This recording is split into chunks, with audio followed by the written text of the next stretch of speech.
কিরে ইসরায়েলের সদনের পুতেরা, তোকে কে বুদ্ধি দিছে এই মানে ইরানের ফাঁসের মধ্যে সুশুরি দিতে?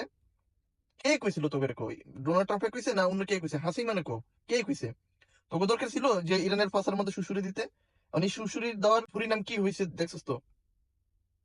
তোরা ইরানের ফাঁসের মধ্যে সুশুরি দিছ, আর ইরান তো তোদেরকে মানে সকাল সন্ধ্যা কি দুপুর কি রাত্রে কি মানে ইচ্ছা মতো একদম গণহারে প্যাকেট করতেছে তোদেরকে।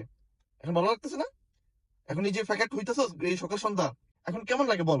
তোরা কি ইরান রে ওই প্যালেস্টাইন মনে করছিস না, যে প্যালেস্টাইনের ফুটকির মধ্যে সুশুরে দিবি আর প্যালেস্টাইন একদম কানাকাটি করবো, মানে জবাবে কিছু বলবো না? ইরান রে কি ওরকম মনে করছিস?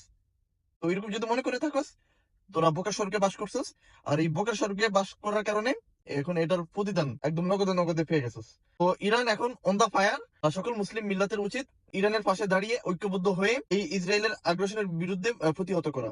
এই সময় যদি সকল মুসলিম উম্মাহ ঐক্যবদ্ধ হয়ে এই পশ্চিমা আগ্রাসনের বিরুদ্ধে প্রতিহত না করতে পারে, তাহলে ভবিষ্যতে আর কোনোদিন এই সুযোগ পাবে না। তো ইনশাল্লাহ আমরা সবাই ইরানের পাশে দাঁড়াবো এবং এই পশ্চিমা আগ্রাসনের বিরুদ্ধে রুখে দাঁড়াবো ইনশাল্লাহ।